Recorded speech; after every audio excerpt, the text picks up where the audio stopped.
Update देने के क्रम में हम आ गए हैं फतुआ के त्रिवेणी घाट पर। त्रिवेणी घाट ये क्यों है, क्या कौन कौन सी नदियाँ यहाँ पर आकर के मिलती है, ये सारी जानकारी देंगे। साथ ही हम बात करेंगे यहाँ के दो वरिष्ठ पत्रकार से जो दैनिक अखबार में लिखते हैं, अपना न्यूज पोर्टल भी चलाते हैं। उनसे बात करेंगे लॉकडाउन रिटर्न के बारे में कि आखिर ऐसी क्या आवश्यकता आ गई, कौन सा कारण है लॉकडाउन रिटर्न का। तो चलिए, हम त्रिवेणी संगम पर हैं और आप मेरे पीछे गंगा नदी देख रहे हैं। एक नदी का नाम मैंने बता दिया है और दूसरी नदी का भी नाम आपको पता चलेगा कि फतुआ में त्रिवेणी संगम आखिर क्यों है और लॉकडाउन रिटर्न की वजह क्या है। यहाँ पर मेरे साथ हैं, ये देख सकते हैं, फिरोज सर हैं और इधर आनंद पाठक है जो दैनिक अखबार में पत्रकार हैं, वरिष्ठ पत्रकार हैं और इस क्षेत्र के जाने माने पत्रकार में से आते हैं। चलिए बात करते हैं, इन्हीं से शुरू करते हैं।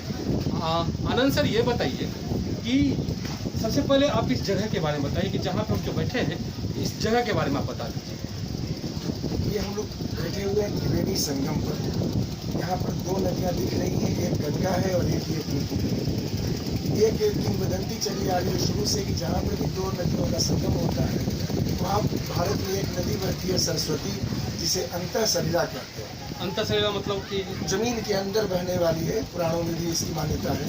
तो यहाँ पर जहाँ पर दो नदियों का संगम होता है वहाँ पर हम लोग ये मान लेते हैं कि यहाँ पर तीन नदियों का संगम है, जिसमें एक गंगा है, एक पुनपुन है और एक सरस्वती नदी है, और इसीलिए इसको यहाँ पर त्रिवेणी संगम का नाम दिया। और इसका एक धार्मिक महत्व भी है। सावन के महीने में अभी तो ये सुनसान दिख रहा है, लेकिन सावन के महीने में यहाँ पे काफ़ी भीड़ भाड़ शायद रहती है। हाँ, यहाँ भगवान शंकर की प्रतिमा है, मंदिर है, और सबसे बड़ी बात यहाँ बामना अवतार हुआ था, बावन भगवान का मंदिर है, जो उनके नाम पर यहाँ पर बारहवीं मेला भी लगता है, हर साल लगता है। इस बार तो लॉकडाउन कोरोना वायरस के कारण सारे आयोजन और बराबर पहाड़ के लिए भी लोग यहाँ से जल भरते थे और यहाँ से पैदल कांवड़ लेकर के बराबर पहाड़ की यात्रा करते थे, भगवान शंकर के जलार्पण करते थे। यानी कि जैसे सुल्तानगंज से देवघर के लिए लोग जल लेकर के निकलते हैं, उसी तरह फतुआ के त्रिवेणी घाट से जल लेकर के बराबर पहाड़ के लिए निकलते हैं लोग यहाँ से, और भोलेनाथ का जलाभिषेक करते हैं। बगल में 7-8 किलोमीटर आगे बैकुंठपुर है, लोग कहते हैं, वैसे वो बैकुंठपुर है, वहाँ भी जल लेकर के यहाँ से लोग जाते हैं, पैदल जाते हैं, पटना से भी लोग आते हैं। अब हमारे वरिष्ठ पत्रकार फिरोज हमारे साथ हैं, इनसे पूछते हैं कि आप ये बताइए कि लॉकडाउन जो रिटर्न हुआ है, लॉकडाउन जो दोबारा आया है, उसकी वजह क्या है, क्यों ये आवश्यकता पड़ी इसकी? देखिए, जहाँ तक लॉकडाउन रिटर्न की बात आप करते हैं तो निस्संदेह इसके लिए अपने देश का जो व्यवस्था और इसके साथ साथ जो इस देश की नागरिक हैं, ये दोनों ही लोग जिम्मेवार हैं।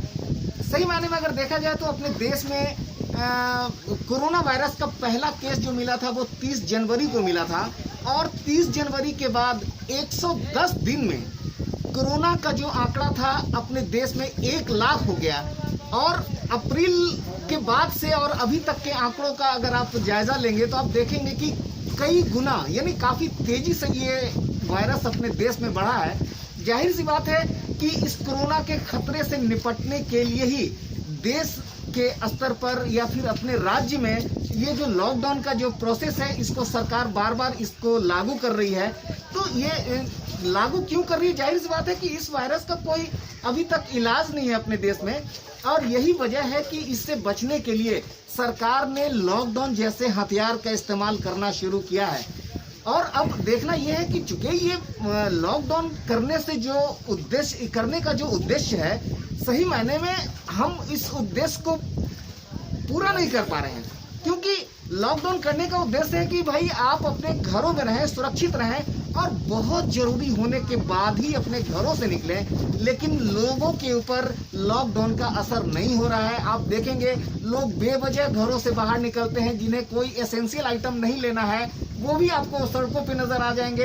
यहाँ तक कि आप समाज में देख सकते हैं, इस लॉकडाउन के पीरियड में भी कई ऐसे आयोजन हुए हैं, जैसे शादी विवाह हुए हैं, या फिर हमने जैसा कि अभी हम लोग गंगा के घाट पर बैठे हैं, यहाँ पर आप देख सकते हैं पिछले समय की बात हम करें तो यहाँ पर कई गंगा स्नान जैसा आयोजन हुआ है, जिसमें कि असंख्य लोग गंगा घाट पर आए हैं।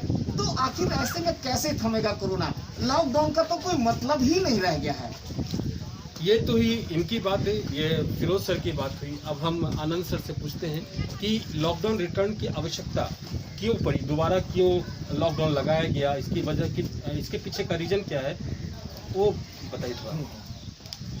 हम लोगों ने भी जाना है कि जैसे अनलॉक किया गया, उसके बाद हम लोगों ने सोच लिया कि हमारी पूरी व्यवस्था, पूरी जीवन शैली हमारी पटरी पे लौट आई है और लोग कोरोना वायरस को एकदम पूरी तरह से भूल गए।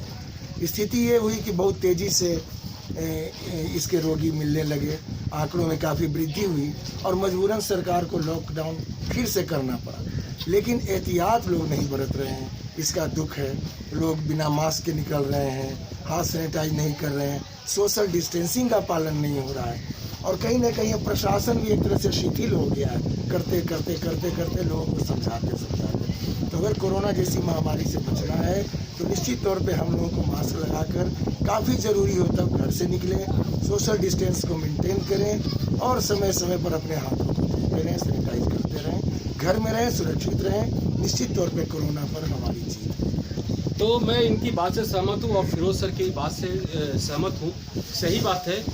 जो मेरे हिसाब से लॉकडाउन रिटर्न जो आया है, लॉकडाउन जो तालाबंदी जो रिटर्न आया है, वापस आया है, इसके वजह का इसके पीछे का एक कारण हम लोग भी हैं।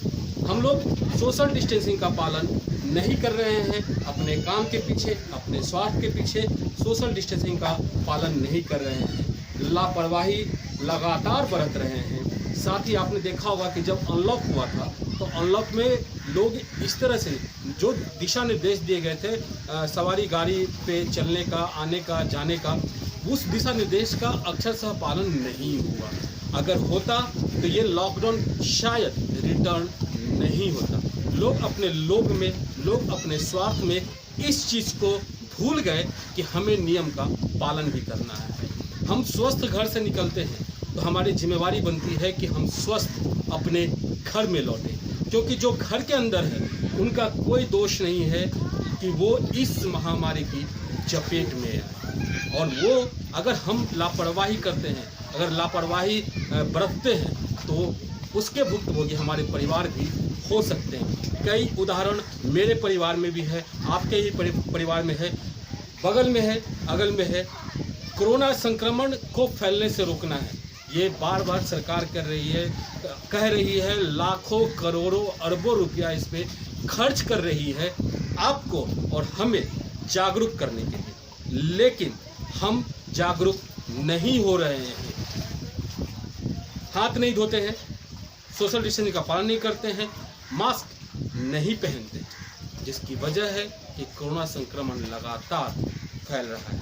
सर ने कहा कि जनवरी में पहला केस मिला था, सही बात है, जनवरी में पहला केस मिला था और 2 महीने के बाद 22 मार्च जनता कर्फ्यू लगा, काफ़ी समय के बाद। उसी समय गलती हुई, ये हम मानते हैं कि उस समय अगर जो भी बाहर से आ रहे थे उन्हें अगर उसी समय एक निश्चित जगह पे प्लेस कर दिया जाता कि पहले आप क्वारंटाइन हुइए, उसके बाद आपको देश की सीमा में इन करना है, या फिर देश की सीमा में तो आ ही चुके हैं, आपको देश में कहीं भी जाना है, तो शायद ये परेशानी नहीं होता। हमारे प्रधानमंत्री नरेंद्र मोदी ने पहले या दूसरे जब वो आए थे हम लोग के सामने, तो उन्होंने कहा था कि आज एक केस 10 दिन में मिल रहा है, 10 केस 11वें दिन मिलेगा, 12वें दिन 100 केस मिलेगा। मतलब कि वो इस तरह से ग्राफ बताए थे कि आगे चल के वो बहुत कम समय में इतना निकलेगा कि जिसे रोक पाना संभव नहीं होगा।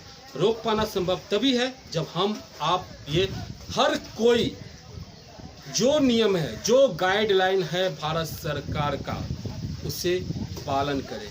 सेखी बखारने का नहीं है, यहाँ आपको अपनी शक्ति प्रदर्शन नहीं करना है, क्योंकि ये अदृश्य बीमारी है और जब ये पता नहीं चलता है, जैसे अगर हम 3 आदमी यहाँ पर बैठे हुए हैं तो हम तीनों में से उससे कौन ग्रसित है नहीं पता है, तो सोशल डिस्टेंसिंग उसी का उदाहरण है। बीच में एक ईंट का एग्जाम्पल देकर के कुछ बच्चों ने एक फिल्म बनाई थी और जिसे प्रधानमंत्री नरेंद्र मोदी ने अपने वॉल पे शेयर किया था। तो वो उस ईंट की तरह बन जाइए, डिस्टेंसिंग का पालन कीजिए। और कुछ कहना चाहेंगे फिरोज सर आप इस मैटर पे? देखिए, जाहिर सी बात है कि आपने जो बातें बताई, हालांकि ये बड़ा ही आम हो चुका है, मास्क का इस्तेमाल करना, सोशल डिस्टेंसिंग का मेंटेन करना। तो अगर ये हम सभी लोग करें तो इससे बिल्कुल बचा जा सकता है। आज ये जितना हावी हो गया है हम लोगों के ऊपर, पूरे सोसाइटी के ऊपर, देश दुनिया के ऊपर, ये कोरोना जितना हावी हो गया है, सही मायने में अगर हर लोग ईमानदारी से मास्क का इस्तेमाल करें, सोशल डिस्टेंसिंग का पालन करें, और अगर आप घर से बाहर जाते हैं और बाहर से आने के बाद अगर आप अपने हाथ को धोते हैं, अगर संभव है तो आप स्नान अगर कर लें तो और बेहतर होगा। अगर आप इन सारी छोटी छोटी बातों का अगर पालन करते हैं तो शायद कोरोना पर विजयी संभव है। भाई मैं अपनी बात बताता हूँ। मैं जब घर जाता हूँ, बाहर फील्ड में निकलता हूँ, तो मैं जब घर जाता हूँ तो एक बकेट में सर्फ घोल करके रखा हुआ रहता है। जाता हूँ बिना कुछ टच किए, घर के दरवाज़ा को पहले सैनिटाइजर से हाथ को मल करके हम घर का दरवाज़ा खोलते हैं, या फिर कोई खोल देता है, अगर कोई नहीं है तो हम खोलते हैं। और उसके बाद उस बकेट में जाकर के सारे कपड़ों को, जो भी चीज़ मेरे बॉडी से अटैच्ड है, सबको मैं उसमें डाल देता हूँ। उसके बाद बिना छुए सर्फ में ही पानी हाथ को डाल देता हूँ 20 सेकेंड तक। उसके बाद साबुन लगा करके मतलब पूरा स्नान करता हूँ, कपड़ा खुद धोता हूँ। ये नहीं कि मैं मर्द हूँ तो मैं कपड़ा नहीं धोऊंगा, साइड में बाथरूम में साइड में लगा दिए, पत्नी आई या घर की माँ आई, बहन आई, वो आकर के धोएगी, ये नहीं करता हूँ। मैं खुद से अपना कपड़ा धो लेता हूँ ताकि उन लोगों को इन्फेक्शन ना लगे। ये मैं डेली करता हूँ। मैं अभी रिटर्न होऊंगा तो आपको बताता हूँ कि मैं ये नियमतः जब से लॉकडाउन लगा है, जब से इसका ये हुआ, तब से हम इस नियम का पालन कर रहे हैं। मजबूरन जीन्स की क्वालिटी खराब हो गई है, टी शर्ट की क्वालिटी खराब हो गई है, अब ये हो रहा है। लेकिन क्या कीजिएगा, बचना है तो ये सब करना ही होगा। क्वालिटी बनी हुई है, इसलिए जीन्स तो फिर आ जाएंगे, कपड़े आ जाएंगे। कोरोना आप देख सकते हैं किस प्रकार से जीन्स ये हुआ है। खैर एक संदेश है, बहुत अच्छा है कि इनसे भी सीखिए और सरकार के गाइडलाइन का अनुपालन करिए। निश्चित तौर पे कोरोना पर विजय हम लोग पाएंगे। मास्क पहनिए, सैनिटाइज का इस्तेमाल करिए और सोशल डिस्टेंस का पालन करिए। आप क्या संदेश देना चाहेंगे? बिल्कुल, ऑफ कोर्स मैं भी यही कहना चाहूँगा। अब इसके अलावा हम लोग के पास और कोई चारा नहीं है। कोई दवा आप नहीं है। मास्क पहने, सोशल डिस्टेंस को मेंटेन करें। जब भी आप बाहर से घर पहुंचे, अपने हाथों को कम से कम 20 सेकंड 30 सेकंड अपने हाथ को अच्छी तरह से साबुन से धोएं। बाहर में अगर हैं तो आप सैनिटाइजर का इस्तेमाल करें, और अगर संभव है तो आप साबुन का इस्तेमाल करें। हाँ, साबुन का इस्तेमाल करें और बिना घर के किसी चीज़ को छुए हुए हाथ धोएं। और अगर सैनिटाइजर पास में तो सैनिटाइजर लगा के टच करें, अगर मजबूरी है तो ये ज़रूर करें, तभी इस संक्रमण को फैलने से रोका जा सकता है। बहुत अच्छा लगा फिरोज सर आपसे बात करके, और हमारे दर्शकों को भी काफ़ी अच्छा लगा होगा। इनका भी एक न्यूज़ पोर्टल है, आप चाहें तो इनके न्यूज़ पोर्टल को आप देख सकते हैं। ये लोकल खबर उस पर देते हैं।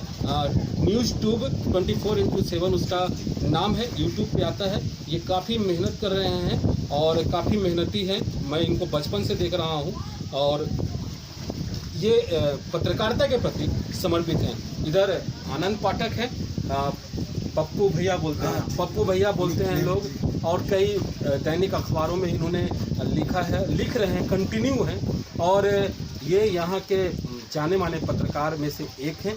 तो आप इनके भी आर्टिकल आप जो दैनिक अखबार है उसमें आप देख सकते हैं। आपके नाम से आता है, इनके नाम से आता है, आनंद पाठक इनका नाम हुआ, उस नाम से आता है। तो उम्मीद है आप लोगों का बहुत बहुत आभार।